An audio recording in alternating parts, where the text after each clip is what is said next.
Welcome to the Ansible Basics course, an automation technical overview of the Ansible Automation platform. My name is Sean Kavanaugh. I'm a technical marketing manager here at Red Hat. I specifically work on Ansible Automation platform. I work a lot on network automation, so you'll see a lot about network automation, but this course specifically is a beginner course for someone with some knowledge of Linux or Red Hat Enterprise Linux, and maybe some to no knowledge of Ansible. So let's go ahead and get started.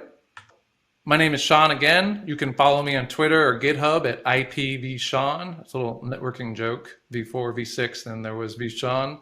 I live in Chapel Hill, North Carolina. The Ansible company, prior to Red Hat acquisition, is actually in Durham, North Carolina, right next to me. So I've been involved in Ansible for a long time. Very excited to work on Ansible. It's a really fun technology to work on as it deals with almost any use case imaginable. I think it's important to talk about people outside of work. So I have some fun things I do outside of Ansible. Not much, but there's some. I like electric bicycles. I've gotten into them during the pandemic. It's a lot of fun. I have a cargo bike that I take my kids around. I enjoy bourbon. I enjoy running. I need to run a lot to earn the bourbon. I enjoy Star Wars like any good nerd does. I think the weird one on here, I put gardening in. I haven't done a ton recently, but I really enjoy my tiny yard where I get to do some gardening, but it's not a chore.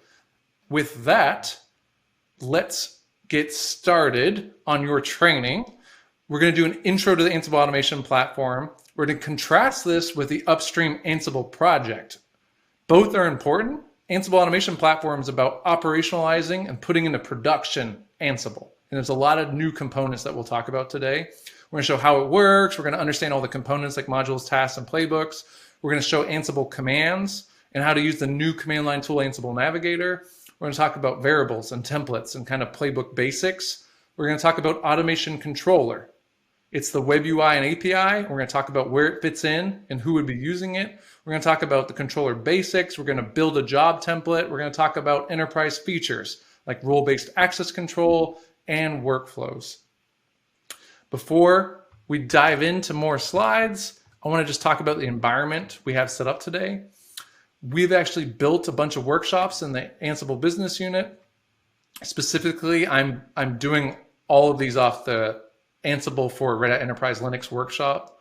So if I click on exercises here, I can actually see all of this spun up. And I know I'm going to get asked, so I'll just show it. If you go to GitHub Ansible workshops, this is where all the code is for the Ansible workshops and all the readmes. It just generates a website here. If you're wondering where the source code is, the lab diagram is really simple. We have Ansible Automation platform. It's running on RHEL 8.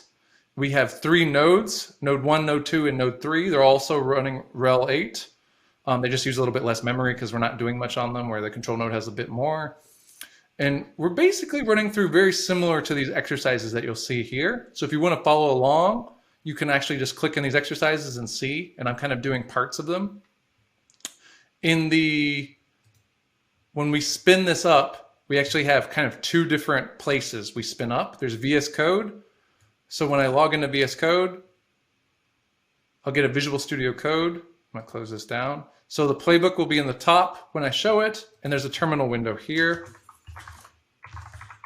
And if I cat this, you'll actually see I'm just running RHEL 8.4. And there's also Automation Controller that I'll have access to. Oops, it locked me out because I was in it earlier. And then we'll show this later as we dive into Ansible Automation platform and what Automation Controller is. But just want to explain what the environment is, where it's running. It's all running in public cloud. We provision it with Ansible. So we always say by Ansible, for Ansible, with Ansible, drink our own champagne. Is we provision this onto AWS EC2 using an Ansible playbook right from my laptop, right before I started doing this class. And with that, let's get started with an introduction for the Ansible Automation platform.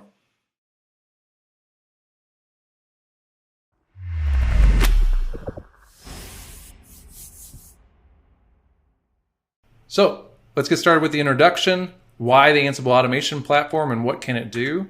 So I always like to start with a story. So obviously I can read this slide. Automation happens when one person meets a problem they never want to solve again. I think the comic is always showing like give a lazy man a problem and they'll find the most ingenious way to solve it. And I think most people who get involved in automation like to think of themselves as kind of clever, that they're getting rid of tasks they don't want to do anyway. And I think they all have their own story. Mine is, if we go back to the past to when I was probably, I don't know, between 12 and 15. My parents forced me to learn the trombone and do band. And I had to practice said trombone every day for an hour to 2 hours. I don't even remember. I remember I did not like doing that.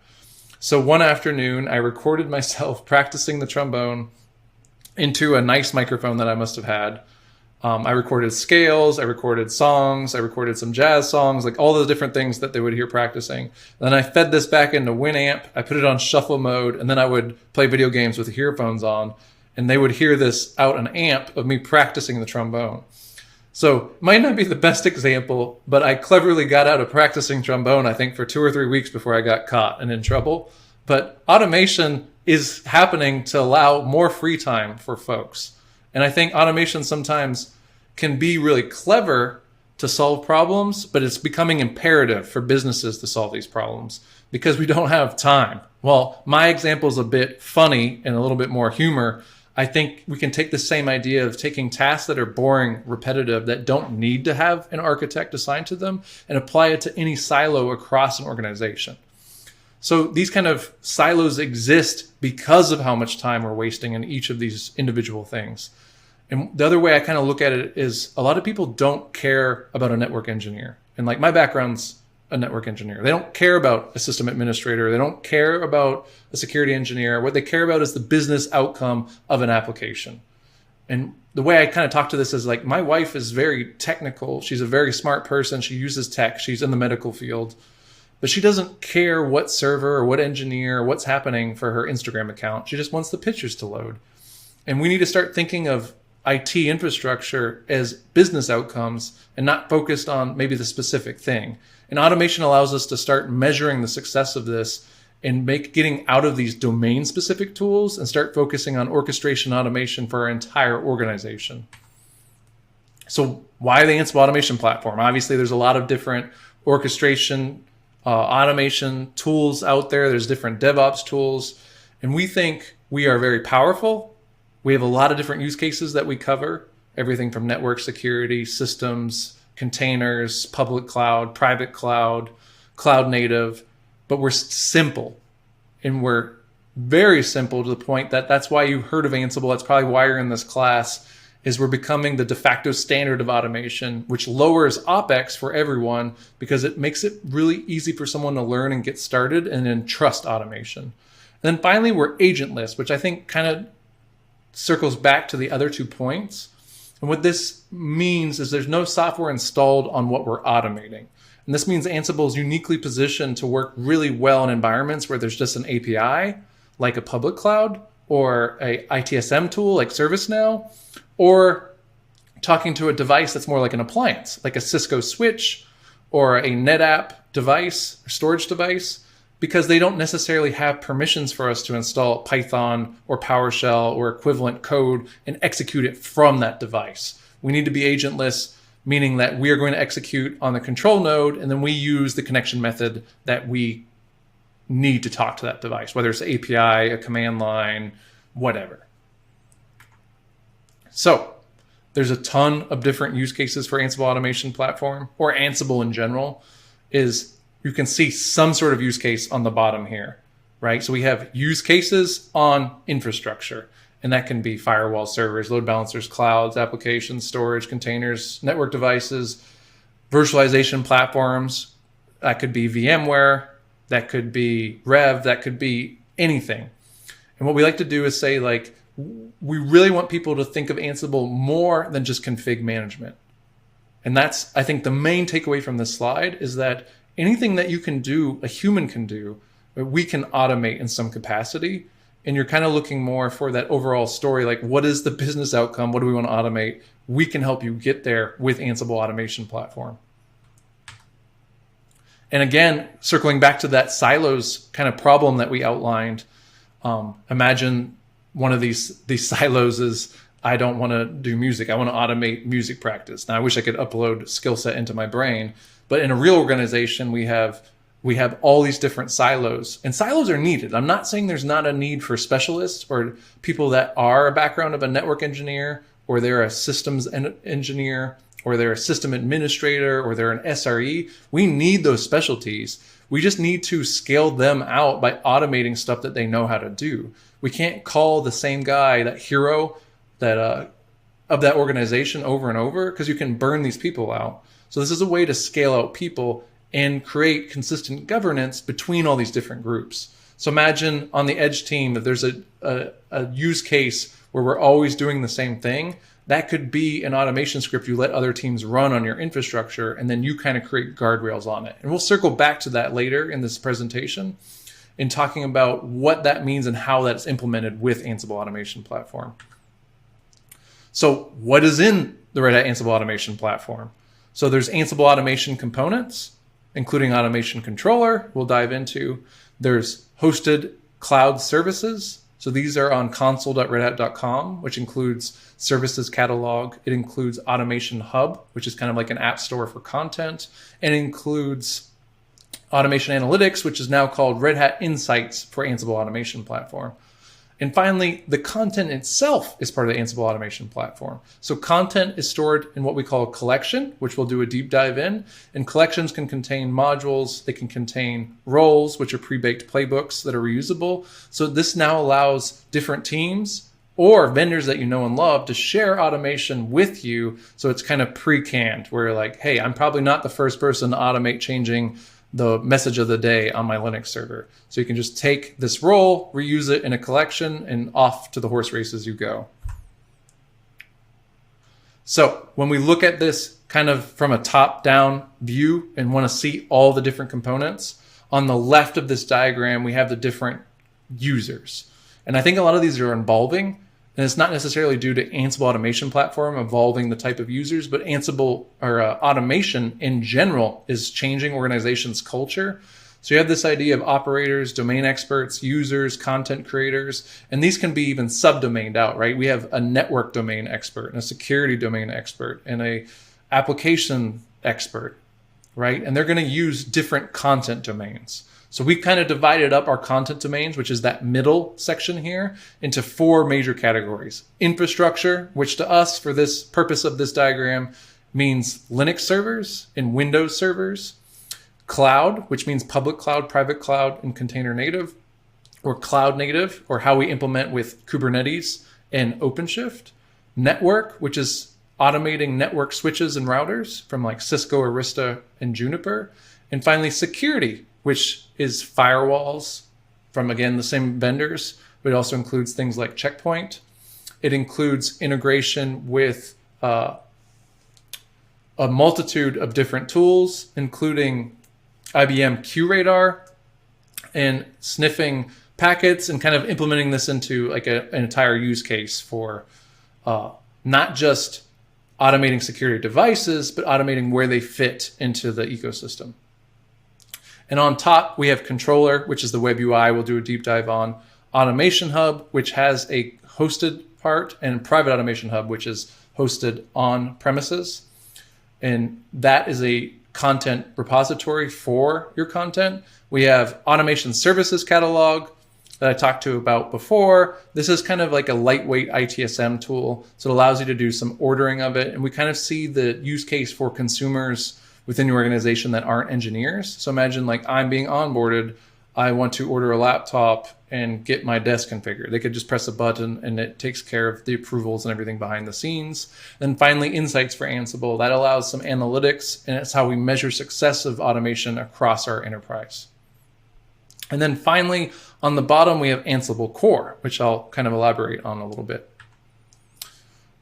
So we always say, don't take my word for it. Obviously, I'm going to be biased. I love Ansible Automation. I think it's awesome. I left my previous company to come work on Ansible Automation. And that's why we kind of lean on the analysts in our slide decks and kind of show what they're showing. So in this case, the Forrester Wave has showed us as a leader multiple years in a row now. We see the highest possible score. So I never say, don't take Sean's word for it, but you can take Forrester's word for it. And you can see that we showed up very strong And we competed with a lot of huge companies out there. And you've probably heard of almost all of these companies. So hopefully that provides a good overview of Ansible. And now we're going to do a deep dive in the next section, starting with Ansible Core.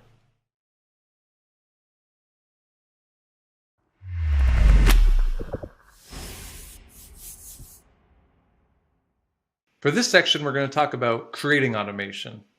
So this could be a persona within an organization, the automation creator, or it could be anyone who's creating automation and looking at it on the command line. We're going to be covering Ansible Core, which acts as kind of the bridge between the upstream community and the downstream product, which is the Ansible Automation platform. So when you pip install Ansible and get the community version, you're getting the same Ansible Core you would with the downstream product with a bunch of community packages. We're going to talk about Playbook basics. We're going to talk about a new technology called execution environments.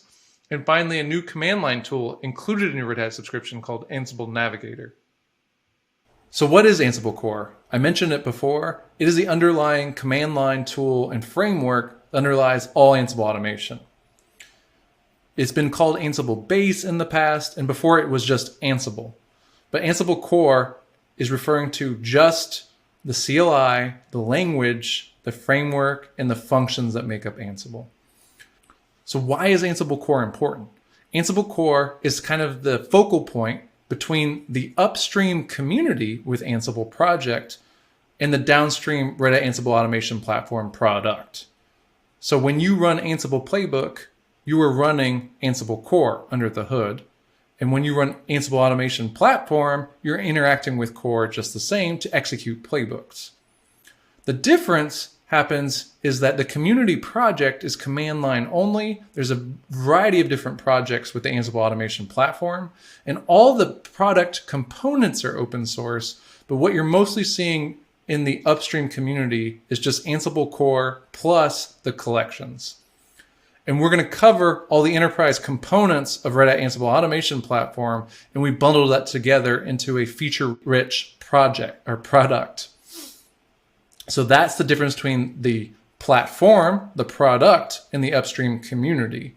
Before we kind of deep dive, I want to kind of zoom out and just show kind of a hello world Ansible playbook. Chances are you've probably seen this one on our website or an ebook or something really similar, but this is just how simple a playbook is. I think anyone who's ever worked on a Linux system could look at this and kind of take away what's happening here. It's running on a host named web. Become must be some sort of privilege escalation, which we'll kind of talk about later. And then this task has, or this playbook has 3 tasks. It's going to install HTTPD. It's going to template something, which we'll get into.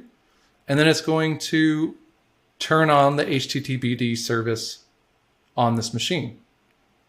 And this is why Ansible is so simple and so powerful, is that not only is it really easy to understand, is that just in a few lines of YAML, we can install web servers on who knows how many web servers, right? We haven't taught groups and nodes yet, but this could be one web server, it could be many more.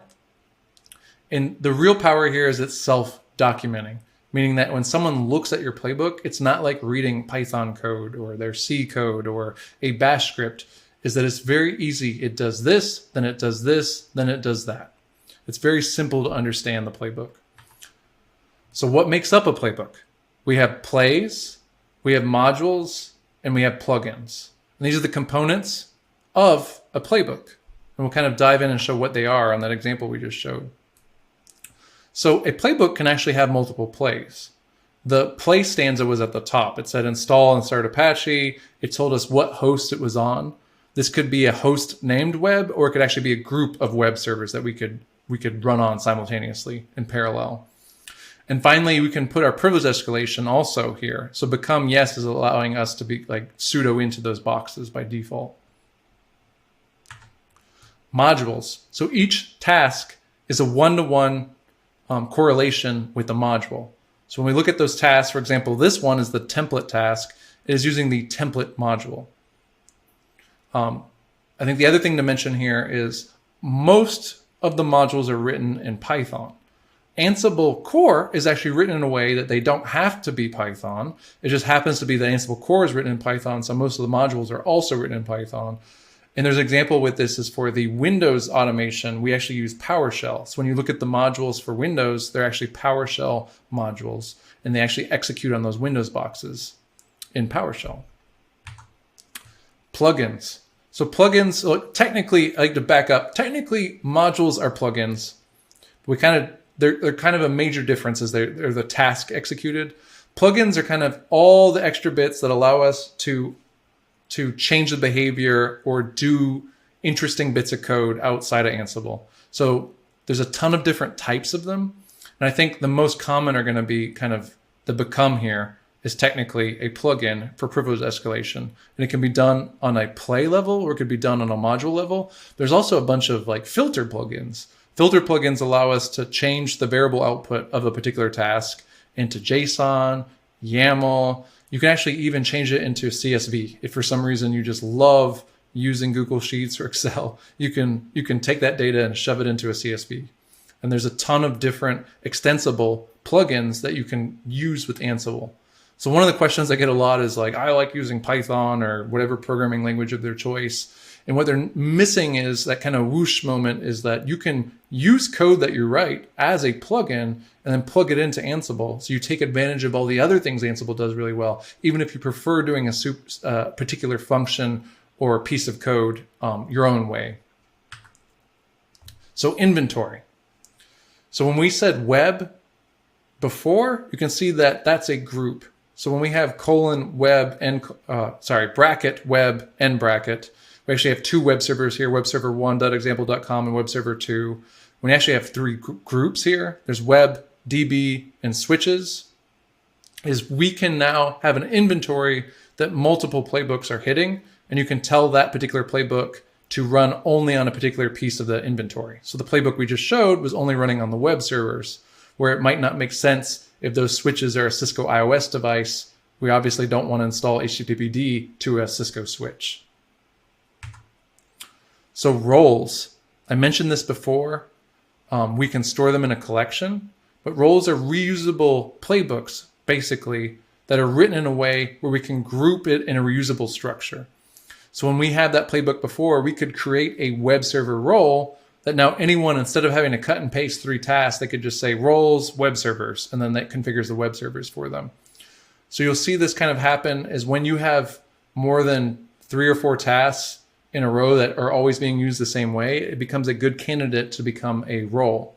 And you'll see on a lot of projects, I'm just thinking of examples in my head. So workshops projects we build, I think has like 15 plus roles, where it does a role to set up the control node. It does a role to set up the hosted nodes. It does a role to create a little website for people to log in. You can kind of daisy chain all these roles together, and you can have multiple plays in a playbook. So they're just reusable pieces of code. So collections. This is how we share content for Ansible, and that includes roles. So a collection can have 1 or more roles within it. Previously, multiple years ago, the only way you could share content was 1 role per Git repo, or GitHub specifically. So collections kind of changed the paradigm as it creates a tarball where we can put multiple roles in there, and playbooks, and plugins, and docs, and tests. And it's basically a file structure that we all agreed to in the community to create content. So for example, there's a Cisco iOS collection. There's an Arista EOS collection. There's a NetApp collection. There's a collection for all the vendors you know and love, and I'll show Automation Hub later. You can also create collections within your own organization. So I have like a network toolkit collection that I created where it's specifically only roles and playbooks dealing with network devices. But collections is that standard unit of automation. And the reason collections exist is so that we can work asynchronously than the Ansible Automation platform release. So for example, if a new module or feature comes out, in the old days of Ansible, you'd have to install the newest version of Ansible. Now, it's just like the app on your phone is I don't update the calculator or Facebook app on my phone by updating my phone. I just update the apps, right? So collections are just kind of that they make sense. It's how we distribute content, and you can update them asynchronously from the releases of the Ansible Automation platform. So again, we're going to show some code. In this fact, it's YAML, so don't freak out too much, but we're just showing a particular collection. So this is a deploy nginx collection, and you can see that's a collection by the folder structure here. So it'd be hard for you to know unless you'd already memorized the file structure, which I'm not expecting any of you to, is it has a folder for playbooks, it has a folder for plugins, and it has a folder for roles. And when I include the role, I can run different roles that are within there. And this playbook is in here as being displayed. So when we run the playbook, it includes multiple roles, and then these roles can be deployed in the single collection, meaning I could hand this collection to someone on my team, and they can take that collection and run and roll. And that collection may have dependencies on other collections, and there's a requirements file in there, and it will install those as well if it needs it. There's it says 90 certified platforms. I think there's actually over 100 as of today, and that number keeps growing. Certified specifically means that there is a hand to shake or a throat to choke, depending on the term you want to use. I like to be more positive, but it means that as part of your Red Hat subscription, you know it's fully supported. We have contracts with these partners and sign the T's and C's that you know this is the official collection. There are community upstream collections, and this is a way to differentiate between what's fully supported by that particular vendor or Red Hat and what's just community and someone's creating a proof of concept or a demo. And these certified platforms and certified vendors are all found on console.redhat.com as part of your Red Hat subscription. So now that you understand what a collection is, I kind of want to talk about a new paradigm shift that's happened. We have tons of different collections, as we talked about. I think we have over 100 different collections, dozens and dozens of partners that are certified. Plus, you'll have your own collections that you build and distribute within your organization. Each collection may have different dependencies. These could be Python dependencies or system-level libraries, and they might require different versions of Ansible. So to solve this problem, we've introduced a new technology called Automation Execution Environments, or EEs for short, as you'll see some of the Ansible engineers refer to them. These are components where we take all of these requirements to execute automation, the collections you need to run, the playbooks you want to run in those collections, the libraries you need, whether that's some sort of Python dependency, an API, an SDK, and you tie this with the Ansible core version that you want to use, and this is on a universal base image. We package this into an execution environment, and these are available on registry.redhat.io as part of your Red Hat subscription. These are completely bundled within the Ansible Automation platform, and we, by default, give these execution environments. There's no requirement to build them, where you get all the supported content in one execution environment out of the box. However, we also supply a minimal execution environment that you can build on top of. So if you have certified content from a partner plus your own content, you can bundle that together in an execution environment and put it together. This is leveraging container technology, but we only use Ansible tooling and we fully support it. So there's no need to understand container technology or be a container or Kubernetes expert. We bundle this all within the platform and make it really easy to use.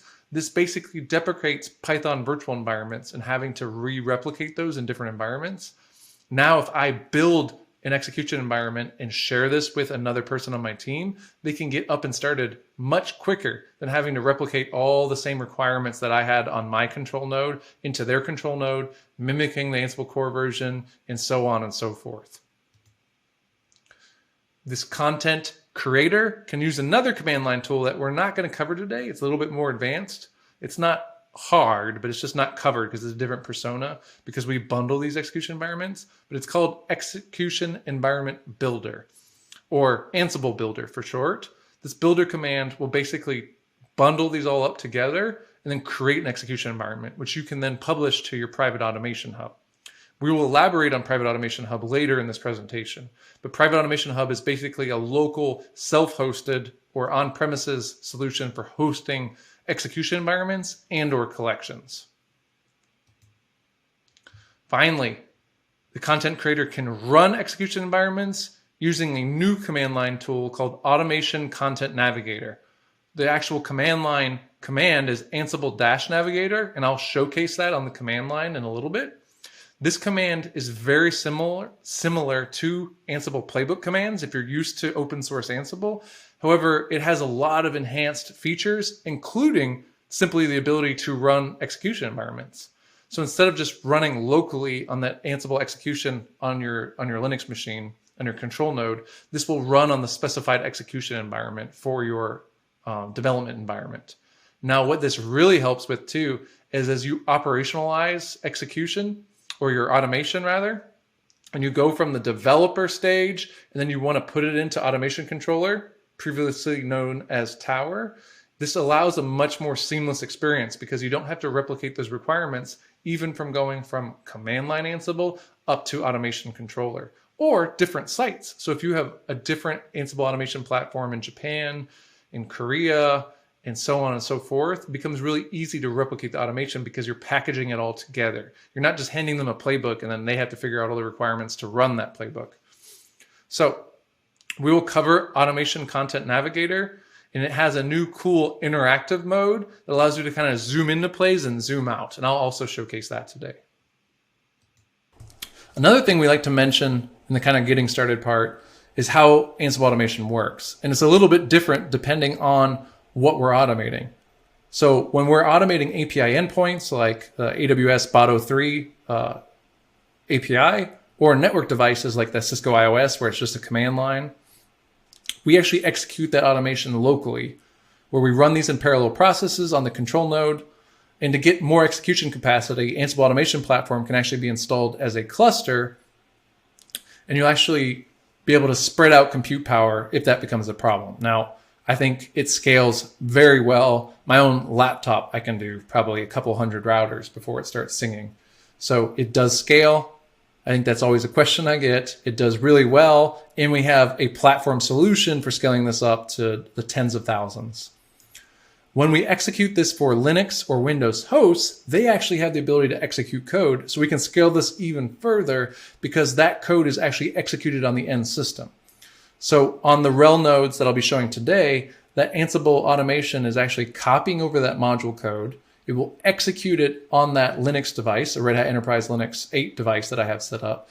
Then it will send back basically a JSON blob saying like what it did before and after, was it successful, and then it kind of deletes itself off the system. So we're agentless as we piggyback on SSH, but we do execute when we can on those remote systems to help scale even farther.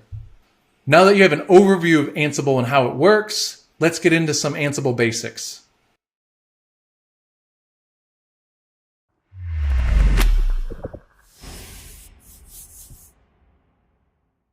So let's move into Ansible basics.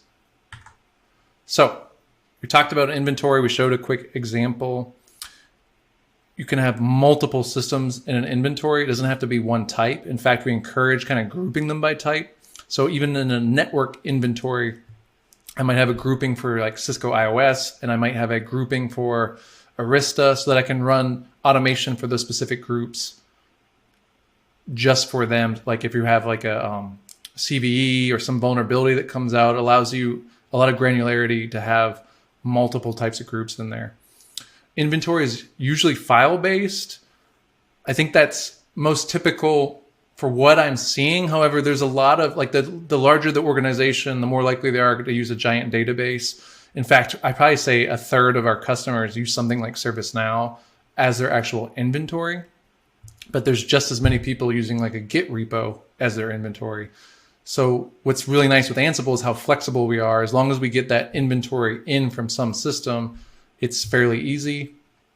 And then you can have variables for each group or even a host within your inventory. And the way I like to recommend it is when we have variables in inventory, I prefer for them to be only variables that we use to connect to the devices. So think of like the username, passwords, obviously encrypted, would be good examples. And network devices, we need to Ansible Network OS. We need to know what type of platform we're connecting to. We need to know if we're using SSH or if we're using an API. So usually I like to restrict the variables, but that's more of a best practice or recommended practice than it is a rule. You could put all the variables you want in your inventory, but I tend to prefer putting my variables into a group vars or host vars directory. And I prefer putting variables that are in inventory that are just specific on how to connect to that device. So here's another example of an inventory. You can see here that there's actually IP addresses. That's fine. Ansible will kind of use the system, the control node system that it's on. So it will default to using DNS if you don't put a DNS name in there. But you can also put a name in Ansible, and then you can use Ansible _host and then set an IP for it. So you could pin an IP but still have a human readable name where you're not relying on DNS, but you could also just rely on DNS.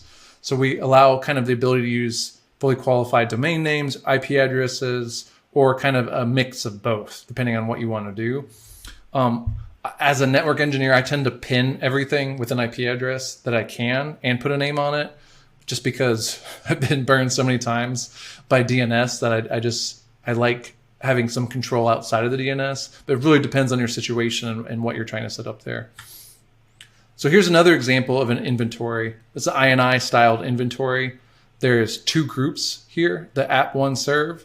You can see here, just like I talked about pinning a host to a particular IP address, when we use the Ansible _host, we can pin this to a particular IP address.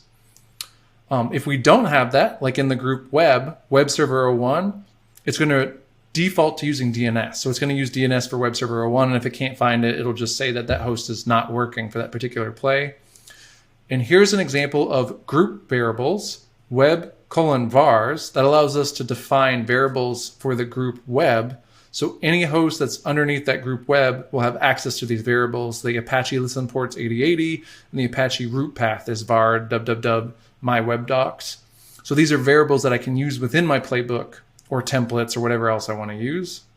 Again, I tend not to do that in situations like this unless it's variables I'm using to connect to the device. But if it's a short playbook, this is totally legit. It's a normal way that you'll see all the time. And finally, there's an implicit group that's always included called all. So you'll see there's not actually a group defined all because everything's already in it.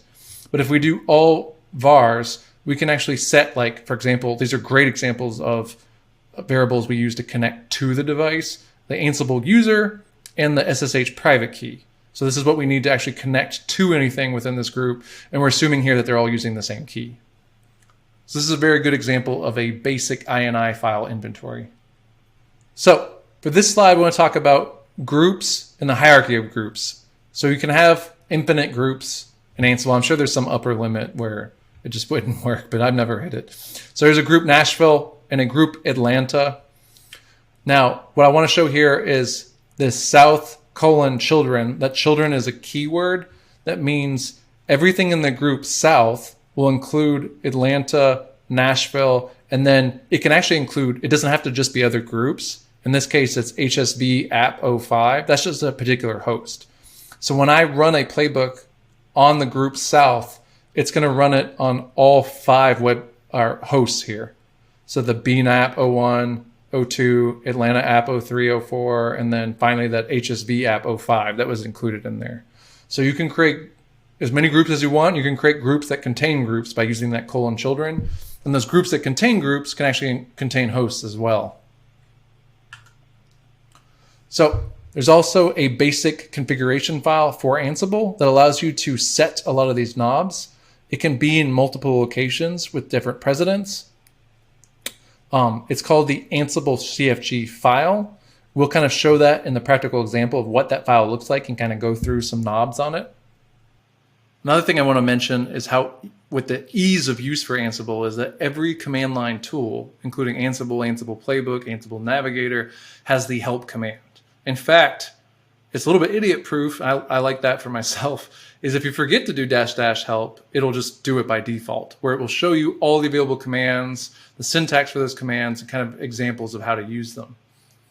This is a very nice thing to have when you don't want to kind of cycle back and forth between the documentation and cutting and pasting like the exact command you want. And it's a big reason I got so involved with Ansible is how easy it was to figure out like what I was supposed to type or what options and knobs were available to me. So with the next section, we're going to move into Playbook basics.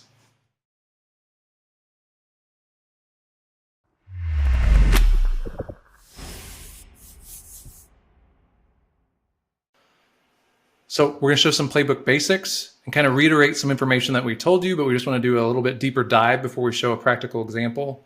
We're talking about plays, tasks and modules, and then finally Playbook runs and some of the color you'll see. Hopefully people understand that the color, I'll elaborate on this. Most likely, I think 1 in 10 of people are colorblind, but there are ways that the colors don't matter. We always make sure that there's programmatic outputs for people when they look at Ansible. Looking back at that example, again, this is a play. The YAML file is identified by these triple dashes at the top to make it a valid YAML file. This YAML file could be called playbook.yml or YAML. There's a little bit of a religious debate between the .yml and .yaml. And I'm on the camp of I don't care, which usually frustrates people even more, but it's both are a valid YAML file for Ansible. So the play is this whole stanza. So we could actually have multiple plays in one Playbook file. We look back at a task. A task has a one-to-one correlation with a module. So again, here in this example now, it's the YUM module for this task. The name is encouraged but not required, and it kind of self-documents what we're trying to do with this task. And then this module has two module parameters, name and state. And this is telling us to install HTTPD to latest. Yep, the modules, the YUM, for this one would be template, this one would be service. Now, talking about colors, it says the most important colors of Ansible are obviously green, yellow, and red.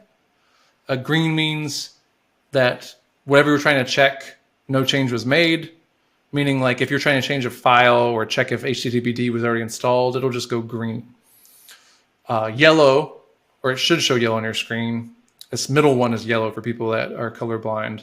A task executed as expected, but it made a change, meaning it changed that end system. And then finally, the red one means this task failed to execute successfully. It could be a connectivity problem to that particular device, or it could be that the task failed and was unable to do what you told it to do. And I'll kind of elaborate when we do an example of why these colors kind of equate to state, and why, if you're colorblind, there's ways around that as well. Because I realize that not everyone can see these colors. In fact, my team at Red Hat has a colorblind individual. The last kind of thing before I show a practical example is showing automation controller. We'll kind of circle back to this in the later section, but learning how this looks and how to interpret Playbook runs, we can actually see this in automation controller. And you'll see that each host, hopefully in the screenshot you can see it, it's on a per host basis. So like one host could fail here or change, and the other ones could be fine. And it kind of gives you a play recap at the end. So it'll tell you what it's doing for those tasks, and it'll show you how many devices are being automated and kind of spread those out in parallel. So with that, I'm going to show a practical example. All right, I am on a control node, and as you can see, it's real Linux. It's a real demonstration, if you will, because you can see if I type nothing commands, it will get mad at me. This is actually a 8.4 rel box. This is all running on AWS for our kind of labs that we build out on the technical marketing team. Specifically, I want to show a couple things on here. The first one is with Ansible Automation Platform 2.0, there's a new command line tool called Ansible Navigator. And when I press enter here, it's going to give me what we call a TUI, or text-based user interface.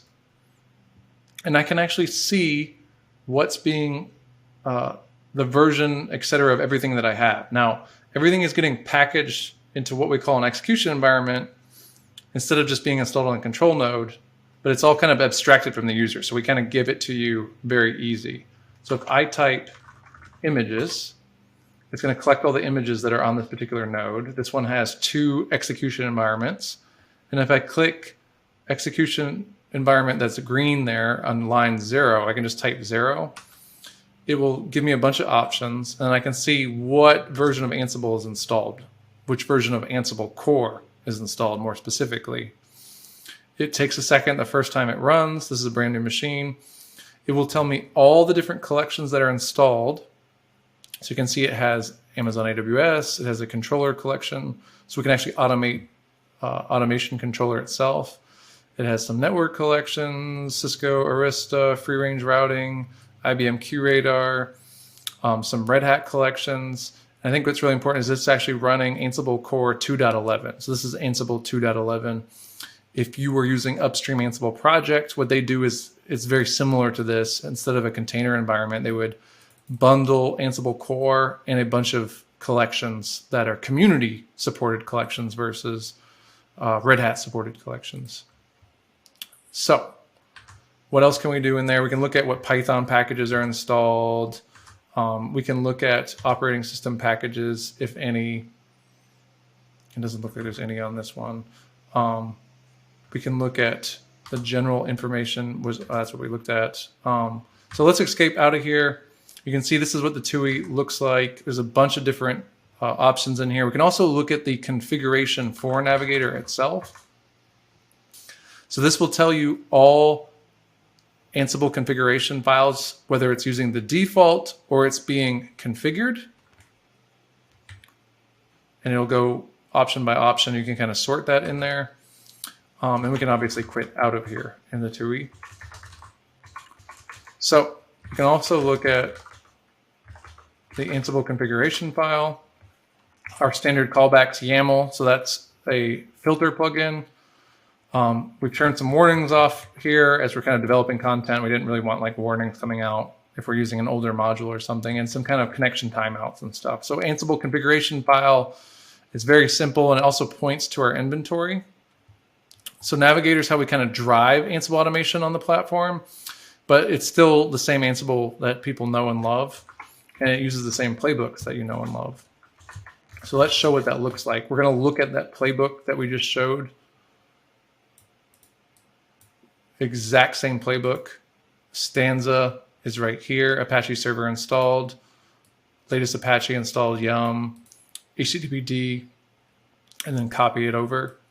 So now that we've seen the playbook, I'm going to run Ansible Navigator run the playbook name, and then to give original Ansible style, and I'll kind of compare these two, I'm going to run standard out, meaning it's going to show the Ansible playbook equivalent with Navigator.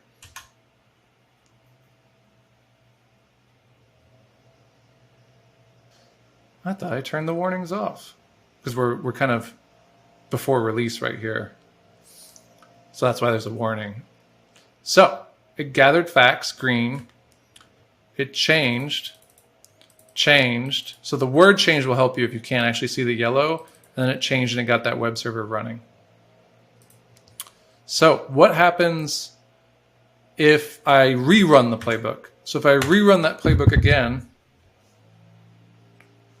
it's going to look really similar. Even the warnings, because I'm on the newest version of Ansible, it's not really out yet.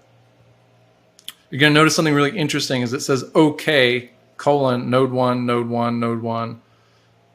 And if I run it again, what's going to happen? Is it going to do changed? No. It's going to know that it already has installed it. So from that point onward, every time we run that particular playbook, it's not going to modify anything. So why is that important? So if we scheduled this playbook in Automation Controller, it's actually doing more than just installing the web servers. It's actually creating a compliance playbook for us. So if someone comes along, like my friend Jim comes on and gets on that web server and he uninstalls HTTPD, if I have this web server configured so that I'm running this playbook like once a day to audit it, it will revert it back to that state. And this is kind of configuration management, but it's also policy enforcement, if you've ever heard that term, is Ansible has this concept of idempotency. So it knows what the state of that box should be based on the playbook. It knows that it should have the latest HTTPD, it should have this version of the index file, and it should be up and running. And that playbook's telling it exactly what to do. So if any of those three things are not happening, it's going to revert to it. So a very, very simple playbook. Now, the other thing we can do, we can use that help command that we talked about. We can actually kind of use any playbook command on the navigator as well. So in here, we're going to see something called check. Now this is really interesting, is if I run something in check mode, it's not actually going to change it. So if I go over to that host, what was it called? It's host node 1. So I'm on host node 1. I can turn off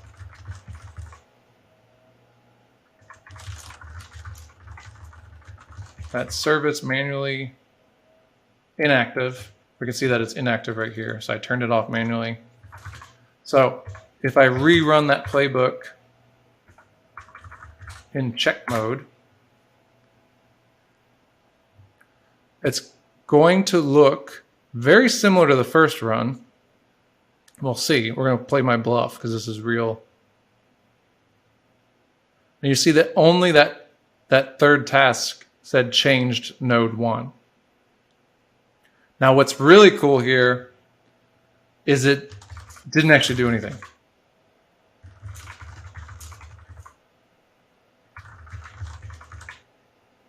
You can see here it's still inactive. But if I get rid of that check, it's going to actually do it. So what's really interesting with check mode is check mode allows us to run a playbook in kind of read-only mode. It's still logging into that device. Don't get me wrong. It's not logging into it. Obviously, it needs to get some access to it. You can see now it's active and running.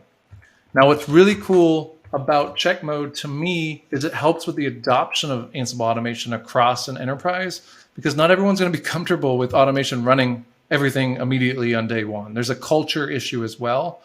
And what we try to do is have people start small and think big. And check mode's a really great little knob. It's available both on the command line in the upstream project, as well as just it's literally a checkbox in Automation Controller, so that you can kind of audit what the config should do, but it's not going to actually apply configuration. So this allows you to apply automation in easy steps as everyone on the team becomes comfortable with automation. And then you can kind of move towards actual policy enforcement, which will happen when I run this again now. Is it's going to actually know that it's fine and a little check mark, and you could have a little, an automation controller, you see a green and you know everything's fine and that job is run every hour. And now everything's green again. Now the last thing I want to show before the next section is the standard mode. Is if I run this playbook in the standard mode with Navigator, it's actually going to give me kind of a much more high level view. And you can see now it says complete. Now this is really cool when you have tons and tons of devices.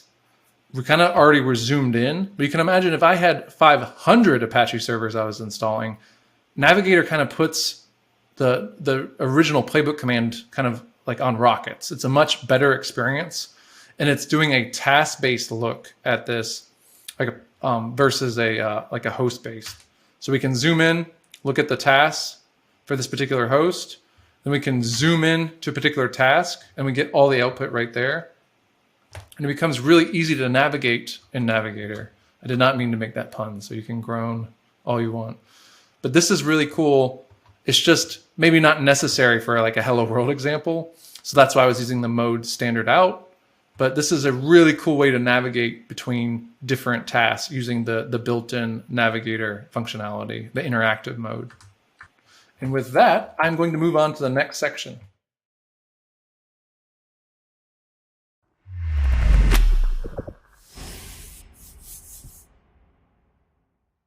So for this next section, we're going to dive into Ansible variables. Now, we already saw variables within our inventory, and that's a great place for variables. We're going to kind of look at them and kind of see the different types of variables. We're going to look at the debug module, and we're finally going to cover what we call Ansible facts, which are a huge part of Ansible across all the major domains. We use Ansible Facts and network automation all the time, and it's just as important regardless of the domain. So for this example, we're going to show a fairly simple variable example. We have vars defined in this play. So we'll kind of start out here as we have our stanza or our play within the playbook, name variable playbook test, host localhost. There's always an implicit localhost available for you to run playbooks as long as it's not needing to connect to something. So here we have vars defined in our play. This is not super common in production, but it's very common in kind of hello world examples like this. So I don't want people to judge me too much for having my vars right in my playbook, but this is a great way to kind of put it all on one slide and make it easy to read. We have 3 variables, var1, which is awesome, var2, which is Ansible is, and finally var3, which is actually a combination of the other 2 variables. To unpack a variable, even within the playbook, we use Jinja, and the syntax for that variable is a double curly brackets. So we do parentheses, double curly brackets, var2, end curly brackets, and then it will unpack var2, and it will say Ansible is, then var1, awesome. Now the last thing here is the task, is we actually need to print the task out somewhere. So in this case, the debug modules is really good for just kind of checking variables. You don't need to print variables, but it's very common to print variables or see kind of what facts you've gathered or print whatever you want to terminal. You could also use it just kind of like a print statement. Like if anyone's a C programmer out there, the debug statement just executes locally and can print whatever you want to the screen. So in this case, it's going to print out Ansible is awesome, which it is. Let's give a round of applause for Ansible today. So Ansible facts, they're just variables. It's that easy. However, they're coming from whatever we're talking to. So it could be the local host, it could be managed nodes that we're trying to automate against. And basically there's a built-in module for Linux called the setup module. And this module will collect a bunch of facts around that system. In network world, we have each platform. So like Cisco iOS, we have a iOS facts module.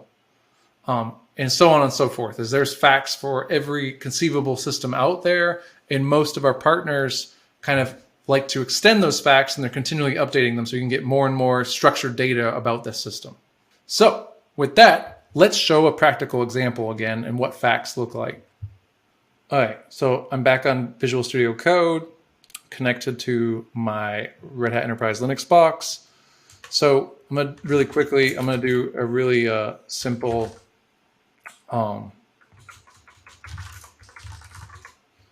little ad hoc command to dump facts about my local system. Since the control node in this case is also Red Hat Enterprise Linux, this is just really easy way to see like what facts look like.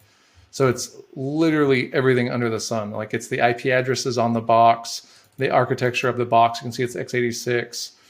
It has the date time of Ansible running on it. It has, let's see down here, the distribution that this box is, Red Hat, where it's grabbing information that it's 8.4, the DNS servers, and it goes on and on and on and on and on. And like this information could be used to audit.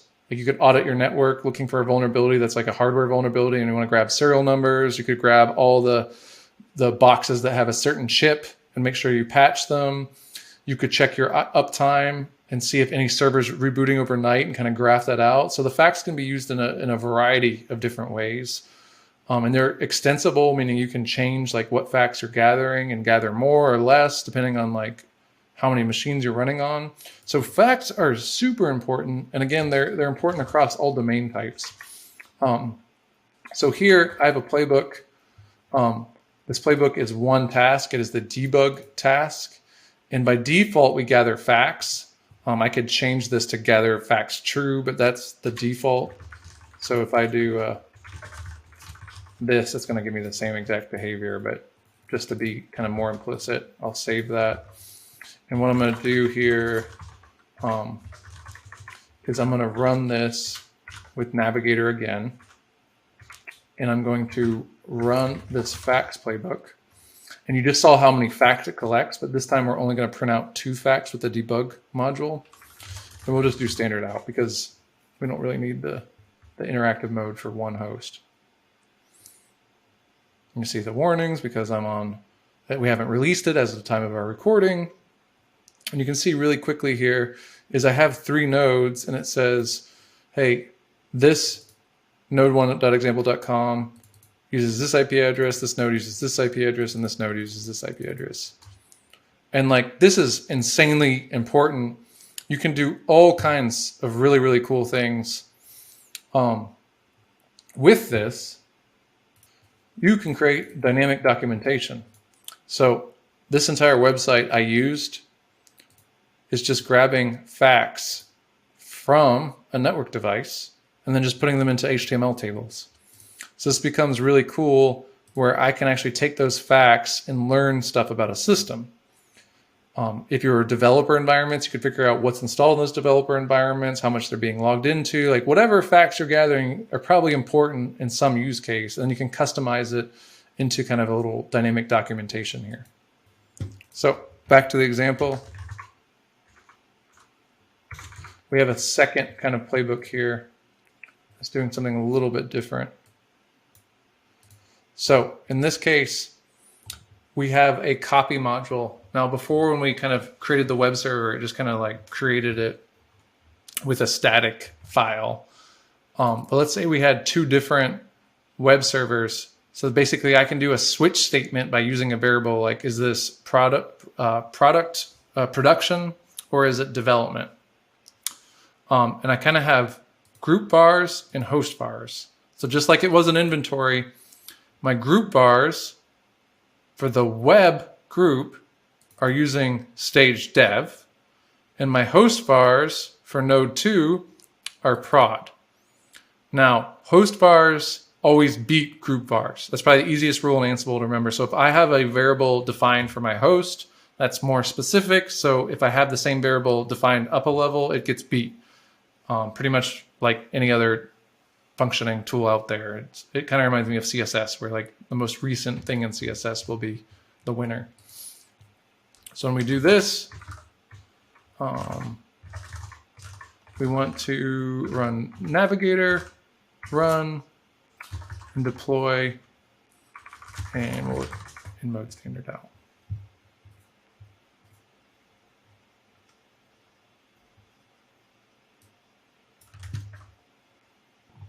You see the node 1 actually was the only one that worked because we didn't install HTTPD on the other nodes. So this is a very good example of how we didn't actually set these 2 up in the previous example. And this is what it will look like with the red. It says fatal.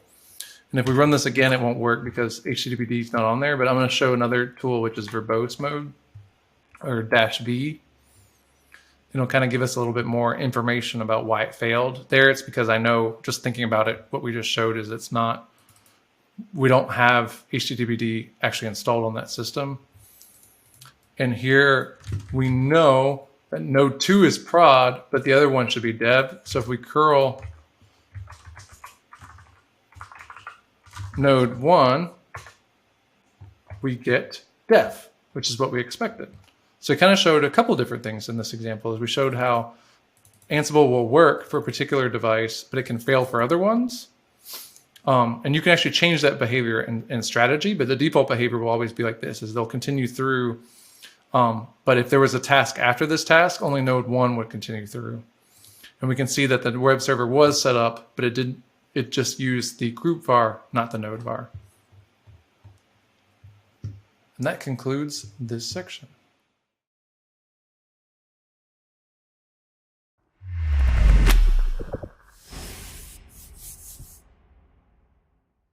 So with that, let's move into managing automation. We're kind of moving automation into production, or kind of what you'll see people refer to as like operationalizing automation. So it starts with automation controller. So automation controller is the evolution of Ansible Tower. It just does a lot more. So that kind of called for a name change. There's a lot of people were kind of getting confused with what Tower was and what it wasn't and what was the product. And the product for Red Hat is the Ansible Automation Platform. We talked about like Ansible Core and upstream Ansible Community. So automation controller is just one component of the Ansible Automation Platform, which is the product. You see like the logo in the bottom right. So like Navigator that we've been using on the command line, that's also part of the product, meaning I can open support cases on it. So when we think product, it's not just controller. So what is controller, what it does, and an anatomy of an automation job. We'll kind of dive into what automation controller is. So it fits right here. It's a self-hosted component. So it says on premises here, but you could also host it in a public cloud or cloud anywhere within your organization. It runs on RHEL 8 or OCP, so we can containerize it now with Ansible Automation Platform 2 and later.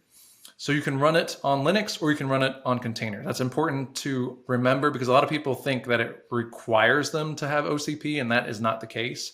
You either need Red Hat Enterprise Linux or OpenShift Compute Platform, not both.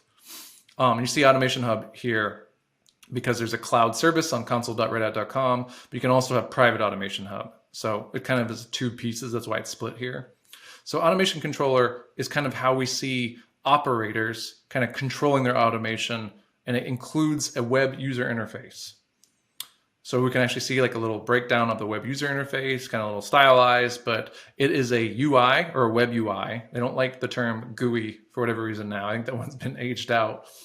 It also includes an API. So there's a browsable API. So this is how automation controller and the Ansible automation platform in general interacts with other IT gear. So when people have like a ticketing system like ServiceNow, it can automatically talk to the API on automation controller and kick off automation.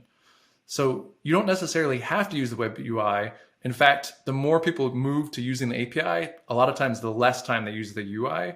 So it just depends on the organization and how they are operationalizing their automation. Maybe they prefer the automation controller UI. Maybe they have their own existing ticketing system. Either way, we plug in really easy. Some of the enterprise features we talk about are role-based access control. Who gets to run automation on what inventory? It's push button. So when you hear this term push button IT, kind of the marketing term, it means like I just press a button in the web UI and it will kick off automation for me. This also creates and solves a problem a lot of people wouldn't think about is when they run automation controller, it forces a paradigm shift on how they're doing Ansible and automation in general. And what I mean by that is when I have 2 or more users using automation, a lot of times they start by running automation on their laptops. So if I'm running automation and my friend Jim's running automation, we can start automating over each other and causing problems. Just because you automate something, it just means you're doing those tasks faster and more consistent. But if you're not doing them in a single location that's kind of audible, you're creating a new problem, which is like I can automate my change and someone automates their change over it, and we're not really agreeing to what the automation should be. There's no single source of truth. So automation controller kind of by de facto, the way it exists, it's kind of a feature is it creates a central logging system, and then we can kind of output these logs to any like existing tool out there, including Splunk. So there's also workflows. So workflows, we include a visualizer, and we'll kind of show that upcoming in one of the examples. The visualizer allows us to drag and drop automation jobs, which kind of revert to playbooks. And we'll kind of dive into what an automation job is and why it's different than a playbook.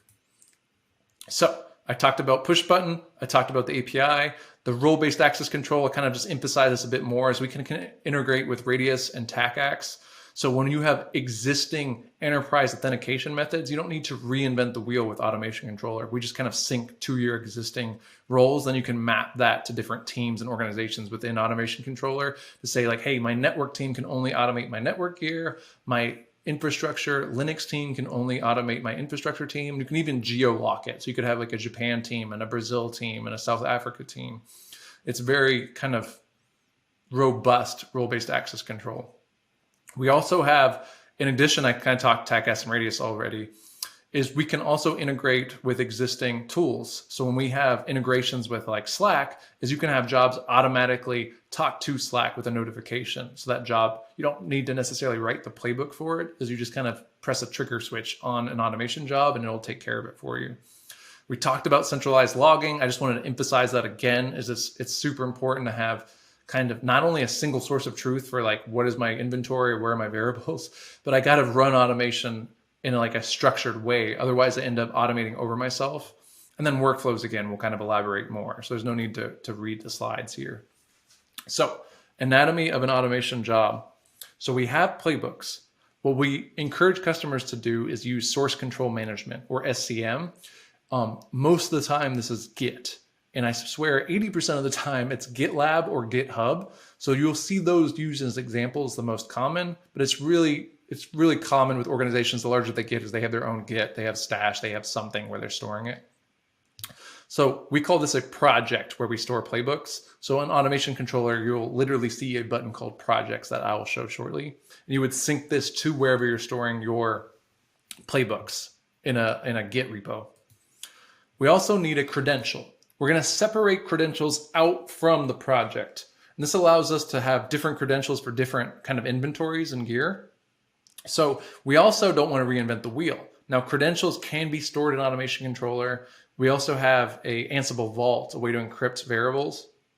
But what we see a lot of times is organizations already have enterprise approved features or credential management. And most of the time that's CyberArk and Vault. And we fully support the integrations with those in Automation Controller. So you can pull your credentials from those two sources, is fully supported in your subscription. So that's part 2 out of 3. And the final part is inventory. We need to know the IP address information, the username if the credential doesn't have it stored for whatever reason, how to connect to the device. Are we using API? Are we using SSH? Are we using something else? And we see a lot of different examples here. I put a bunch of different examples here on the right. 3 of them are networking examples, again, because my background is network engineering. Netbox, Infoblox, they're big kind of IPAM solutions. Device 42, again, another network heavy one. GitHub. I also see people, I should have put this one up here, as ServiceNow. Even though it's an ITSM tool, people kind of use it as like a CMDB, a database for inventory. So that's really common. And really, we just need any device that can output inventory. So we also could use public cloud APIs. So it's really common to use Azure, GCP, and Amazon, where we can dynamically load whatever's running in whatever zone or territory that you have, and then load that as inventory. So it can be a bunch of different places. And again, we don't want to reinvent the wheel. You could have your inventory literally just be a flat file in GitHub repo. That can be your inventory. It can be that simple. And there are organizations that do that in production. But I don't know what's winning right now. I see lots of different inventory choices. So we just make sure that we work with all of them right now. And these seem to be the biggest ones that I see. So we'll kind of go from there. And all of these sync into this kind of circle is called an automation job. So when we look at job templates or jobs, they always need a credential, they need a project, and they need an inventory. Otherwise, they can't run. So let's look at Automation Controller and explore the web UI and kind of dive into some examples. Right? Here's the controller web UI. I'll show it in a second. I'll show the API as well. So I'm going to log in by default. Unless you set it otherwise, the default username is admin. Type in my password that I set up when I installed it. You actually install it with an Ansible Playbook. That's super cool. I think it is, because we drink our own champagne. So you default into the dashboard. We can see here, I've run some jobs earlier today. We can actually click on the jobs tab and see some playbooks that have been run. We can look at the dashboard. We can see the hosts. We can see inventories, which we'll show a little bit later, but I want to also show kind of the user details. This is the admin kind of set up by default.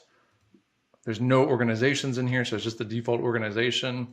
We can also click About here. So we'll have this little funny guy saying that we're on Ansible Automation Platform 4.0.0. It probably should say 2.0.0, but sometimes the numbering is a little bit odd with controller versus the platform itself, because it's one component again. So we can click the graphic here. It always takes us back to the front. And we have like the little hamburger menu to get to the menu here.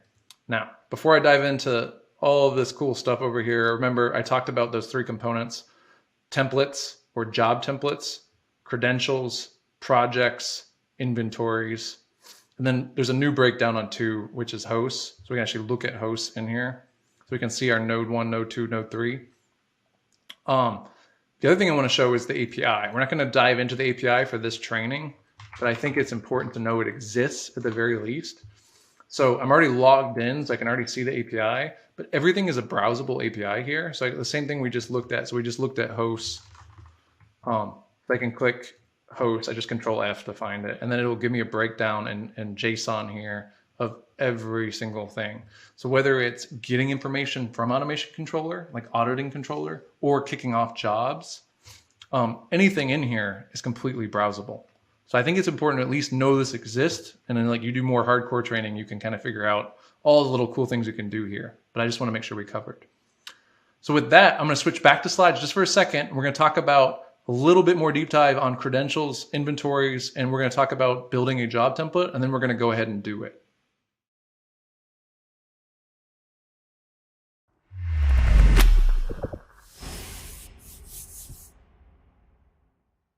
So we're going to deep dive a little bit more, just so we know what we're talking about here as we dive in automation controller, inventories and credentials.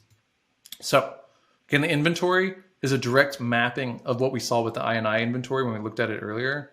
So your inventory in controller doesn't really have a concept of what you were doing on command line, but you can import that same inventory. So if it was in a GitHub repo, you could just import that as a source.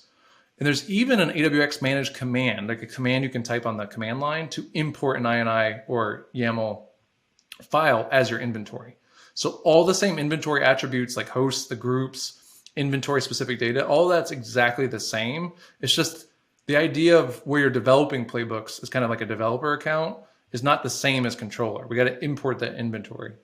And the inventory is just one piece of the automation job. And the idea is that I have multiple dozens of inventories on my automation controller. And then I attach different automation jobs to run on different inventories using different credentials.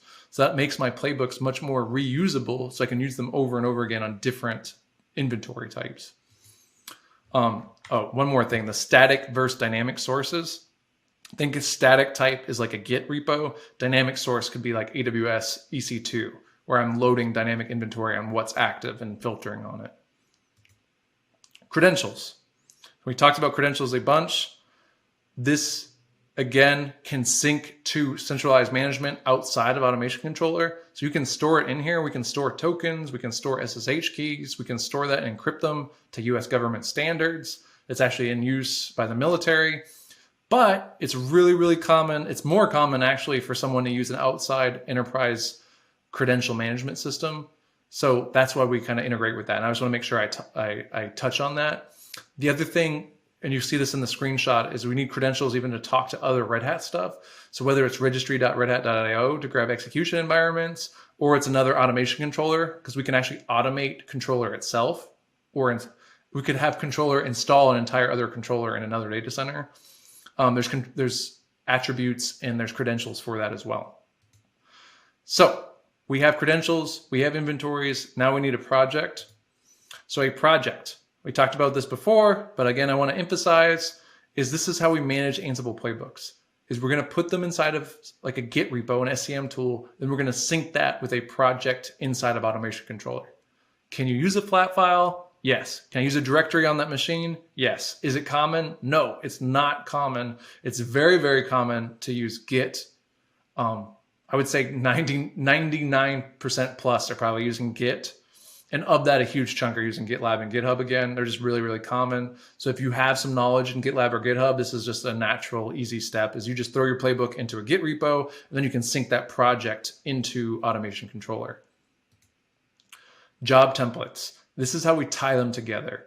So we take the project, the credential, and the inventory, and we attach them to a job template. We name that job template, and then we delegate it on like where we want to run it. So we're going to walk through this so you can see it, but that's why I showed that anatomy of a job, is a job template needs all three of those pieces. In fact, you can't create it without those pieces.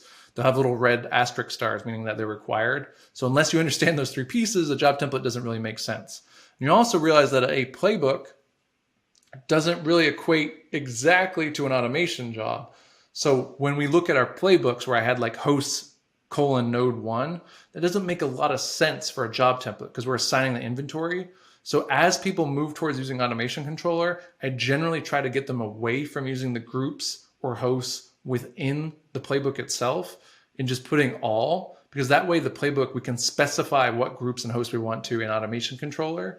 And you can always do that on the command line anyway. There's a limiter command -L for navigator and Ansible -playbook. So as you move into more operationalized kind of automation, I kind of get away from like host node 1 or node 2 or even a group, because it makes that playbook less useful outside of that particular inventory. Like we're not talking about one inventory with 100 servers. We're talking about like 25 inventories across my enterprise.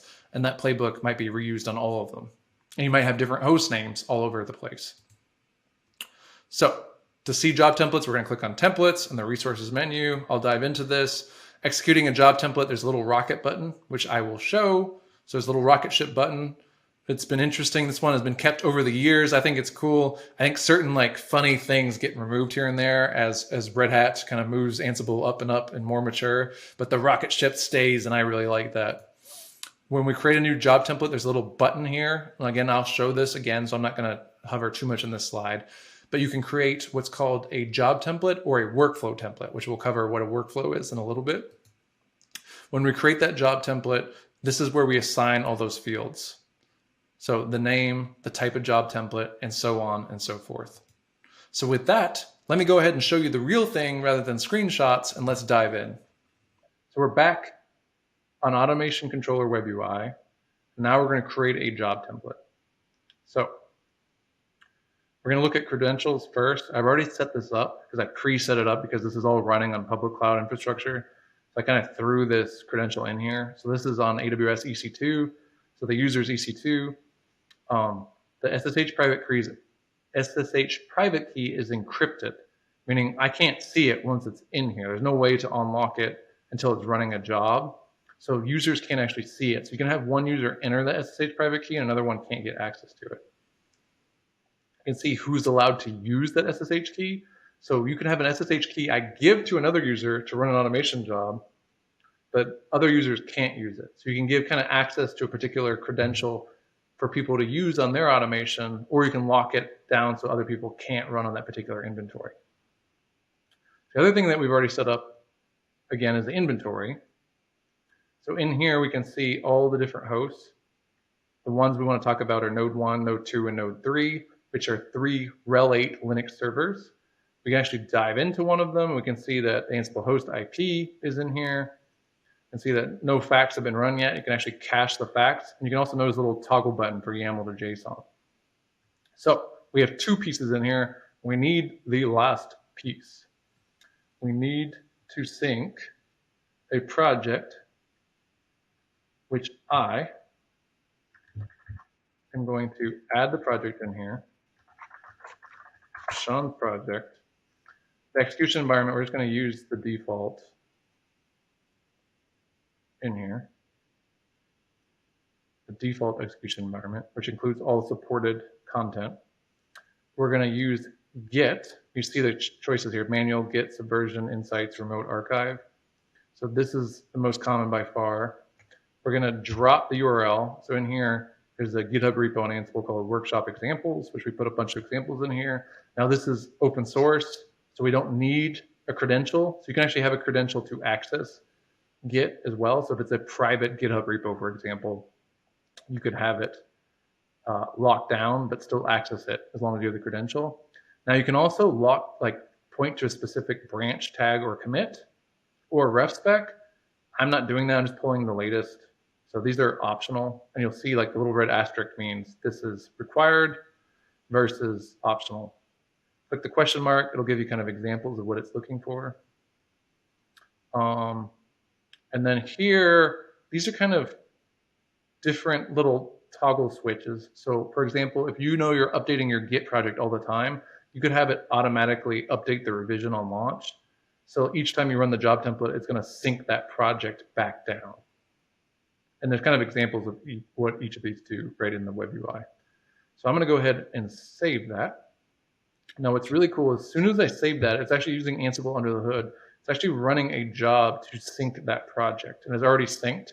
So it gives me the start time and the end time. And you can see this is kind of that auditing I talked about, where we have a central logging of everything. And I can actually zoom into that in the web UI. I can download the output in here, or I can just kind of like look around and click on particular tasks and see like what it's doing. So it's saying, hey, I load repository version, whatever. Look at the JSON output and look around, just kind of like Navigator. All right, so now we have all three pieces. We have a project, we have credentials, we have inventories. So now we're going to create a job template. And I'm just looking on the other screen to make sure I have the exact things I want to type in here. I'm not missing anything. So when I click add for a job template, I have two options, add job template or add workflow template. So to make a workflow template, we need job templates. So that's why we teach job templates first, as workflows include multiple job templates, where job templates are like the single smallest unit we use within Automation Controller. So we're going to go ahead and make a new job template. We're going to kind of copy the easy example of building a web server. So install Apache. We can add an optional description. This is just for us humans. They don't really care about it, the robots and the Automation Controller. It's just like Sean's example for Ansible Essentials. So you can put a sentence in there or whatever. Now, job run, we have two options. I showed this earlier in command line, is check mode allows us to run that job. So instead of it being a command line argument, now we get a toggle box, or a drop-down menu rather. So we have run or check. So I'm going to put it in run. I can also prompt on launch. And actually, I'll just go ahead and do that so we can show that. As prompt on launch will launch a little survey that we'll see what that looks like. Now we can attach the pieces of items that we kept talking about. As inventory is the workshop inventory. You can search, if you have lots of inventories, you can search through them. The project, we have lots of projects in here. We're going to load Sean's project that I just made. So I have 2 out of 3. Execution environment, I'm going to use the default execution environment that's built into Automation Controller. Now Playbook. Now, as soon as I synced this particular project, it's going to give me all the playbooks in here. So I'm going to choose this Apache install. But you imagine as each Git project can have multiple playbooks that I use, and then I can choose them really easily. And if I have more than 3, like this is really easy to choose from, you can actually kind of search through by auto-completing as I type. The final thing in here is credentials. Now you'll notice there's no little red asterisk. So credentials aren't necessarily required because you could have stored it in your project itself. However, that's kind of not a recommended practice per se, right? As most people would use credentials from CyberArk, but it happens. It's not too little. It's that we would disable that. So what they'll usually do is they have it as a host bar or a group bar. They'll store their credentials, kind of like command line, and then they just encrypt that with something like Ansible Vault.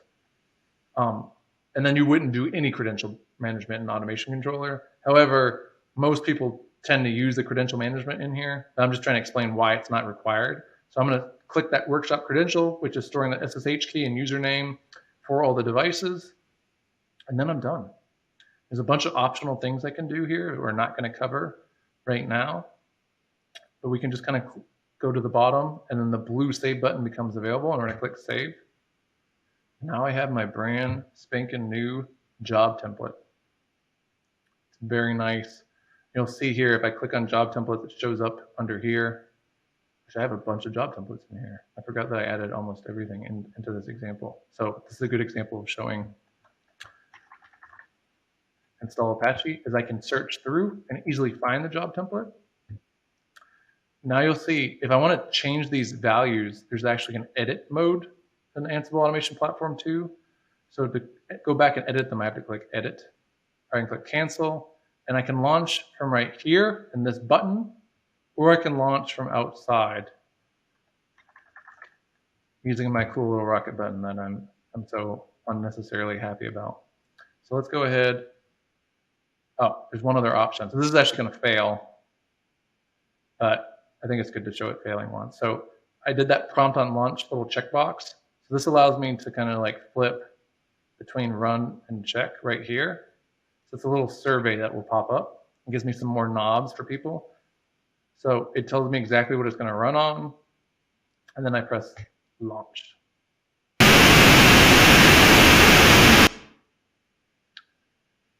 Gathered facts, and then it failed. Why did it fail? It tells me exactly why it failed. It says this command has to be run under the root user. So if I click back on templates, I kind of sort by Apache. I click back in here. I'm going to notice if I click on edit here that I am missing this option, privilege escalation. If enabled, run this playbook as an administrator. So in this particular case, when it tried to install Apache with DNF or YUM, it needs sudo access to do that. And this is the equivalent of become on the command on the playbook. So you could just leave it in the playbook, but this makes it really easy to toggle it within the UI. So if I click save, scroll down and I click launch, I click next to launch in run mode, press launch one more time to execute, it should work this time. And that's how you know this is live, or at least recorded live. It's going to gather facts. You can see this time you already know it worked because it went through that second task. So in here we can see that it actually ran. You see that same output we would have seen in Navigator. It made sure HTTPD was the latest. So these are the module arguments that we saw. And we also notice this message, nothing to do, because we already installed it when we were on Ansible Navigator on the command line. You actually see this little thing's not bouncing anymore, indicating the job's done. If we scroll down, we'll see that there's a play recap, just like we would see with the Ansible Playbook command. And if we click jobs, we actually see that it ran successfully when it completed, and we can always go back to that particular job and see that exact output. We don't lose it just because that job's already done executing. So now you've seen how to create a job, tying together credentials, projects, and inventories, how to execute that job, and how to add privilege escalation to that particular job. So with that, let's move on to another cool feature. We're going to talk more about different enterprise features we can do with Automation Controller.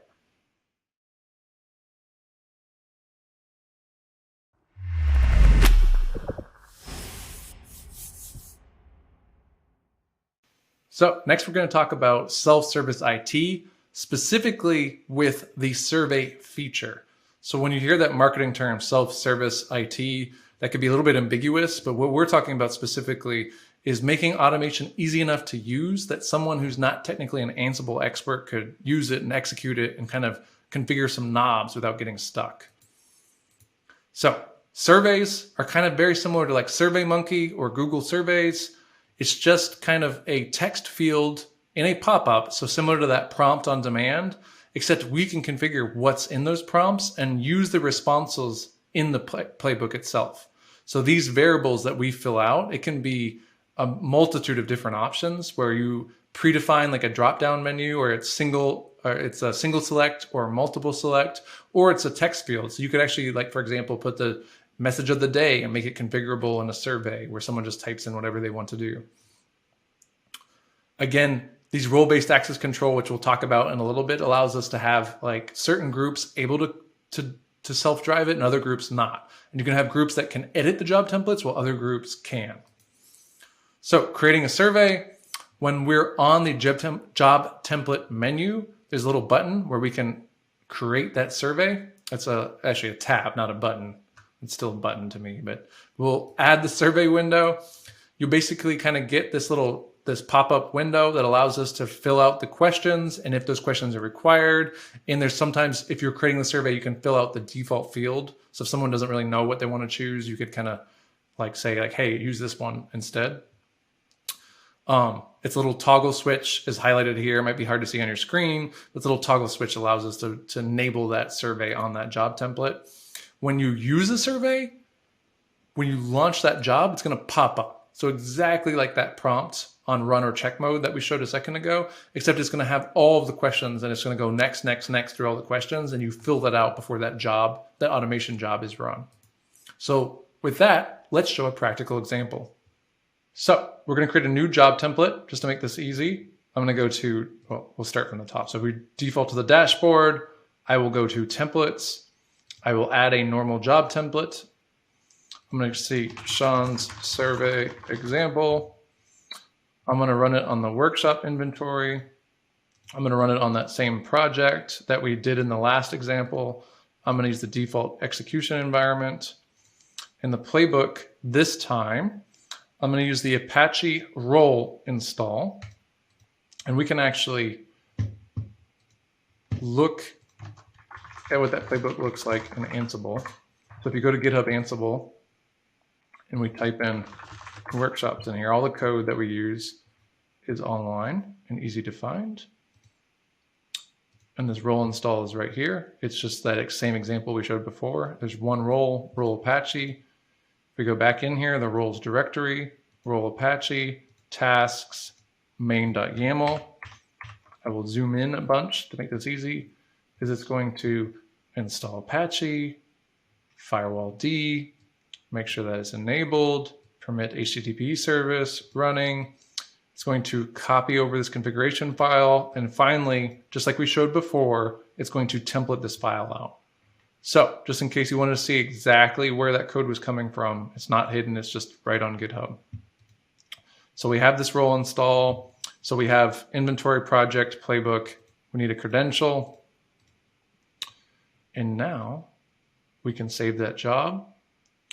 As soon as we save that job, now we can edit it again. We are going to get a survey now. Actually, sorry, it's back now. Survey. Surveys is on the tab. So we're gonna go, I clicked the X out of it. Survey, right here. So you don't have to edit the job anymore. I keep clicking X on it because I'm trying to show details survey tab. So in the details, I can edit the job template here. I kept clicking this back to templates. Surveys, where we add the survey. It used to be kind of one edit window. That's why I got confused for just a second. So this survey window, we're going to click add, and we're going to make a question. We're going to say like, hey, this is line 1. What do you want? Here is a description, blah, blah, Sean rules. And the variable name is the most important part. So this has to match what's in your playbook. So if we go back to this example in here and we go into that role, Apache, we look at the templates file. This is the template. Now this is important. I'm going to zoom in even more. Is these variables are what we're going to use in our survey. So when I go back here, I have to do first line. I'm going to make the text answer type text and save it. I'm now going to add another question. And we saw back in that template that there's a second line. So I'm going to say, this is second line. It doesn't really matter. You'd probably want something that looks better than that. Sean's description for line 2. And we're going to make this text again. It's just really simple. It's just going to do replace. And we're going to click save. So there's one final thing we need to do. We're going to turn it on. We're not going to add anymore. And by toggling it on, we're done. There's no save on this. As soon as I toggled it, it will run. So all we need to do now is launch the job. As soon as we launch it, we get that prompt. So, hey, this is line 1. What do you want? Sean is awesome. Second line, Ansible is also cool, I guess. Click next and click launch. What it's going to do is it's going to run that other playbook that we've created. Oh, and see, we did the same exact error I did last time. So we already know how to fix this, is I didn't have privilege escalation on. So we click edit, Scroll down to the options, and here at the bottom left, there's privilege escalation. So we click save. I could have just run it from there. Click the little rocket ship again. Sean rules. Ansible is also cool as well. Next, launch.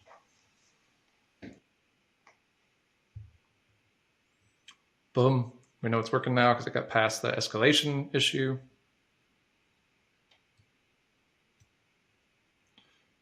It's still halfway through and it's done. Only takes a few seconds.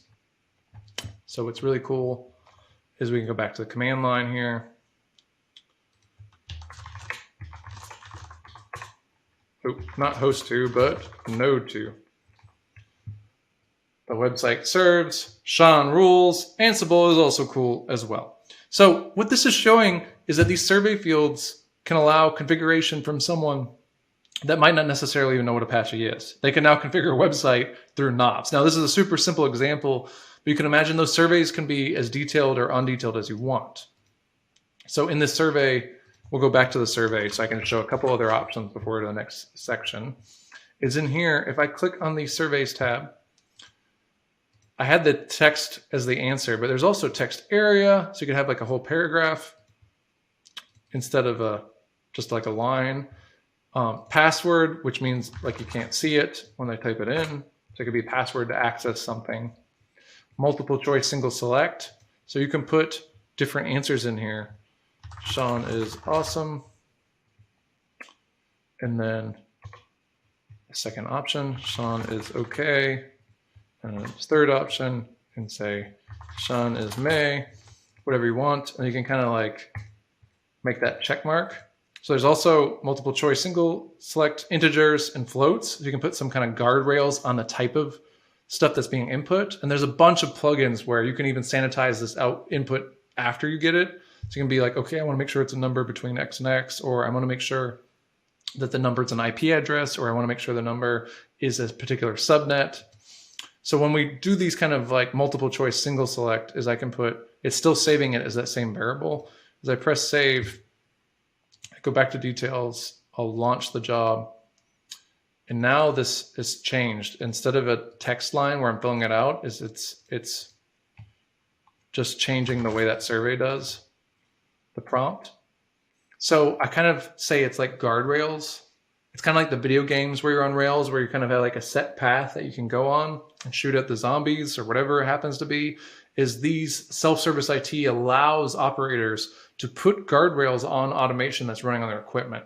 So you can imagine like cool use cases are like, okay, I want to make a survey for an auditing security team so they can run an audit of these web servers, but they can only collect information that's relevant to them.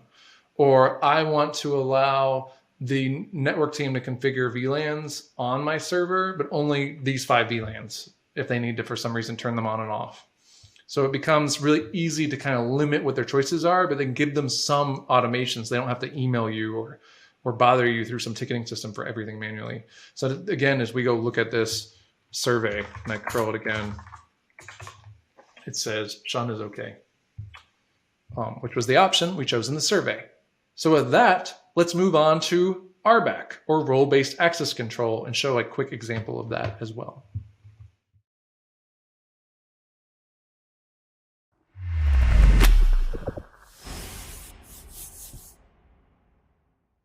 Thank you for attending this training and spending some time with me learning Ansible Automation Platform and learning about all the different new components for Ansible Automation Platform 2.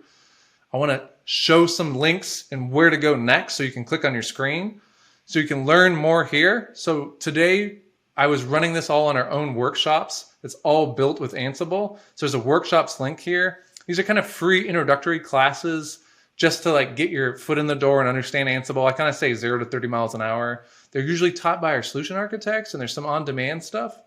I also like to shout out to the Red Hat learning community. So if you have questions and you want to ask the questions and get answers and interact with other community members, check out the Red Hat learning community.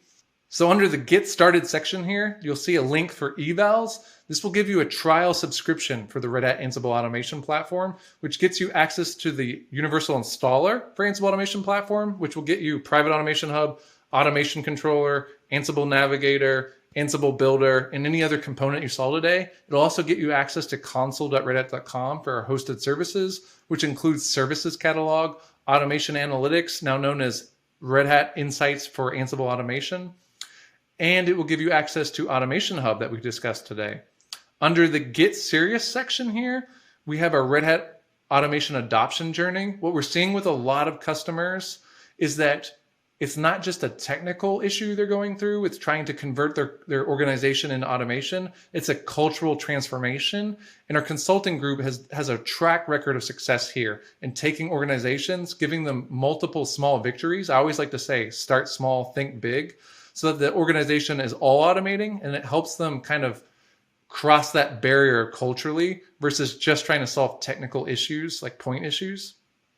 I want to call out a specific course here, RH294, the Red Hat Training, Red Hat Linux Automation with Ansible. This is a foundation course for learning more. So think of it as this course on steroids, where it goes into a lot more detail and it'll get you ready for certification and learning everything you can for Ansible and RHEL. Thank you for attending. Feel free to check out any of the links on your screen and have a great day.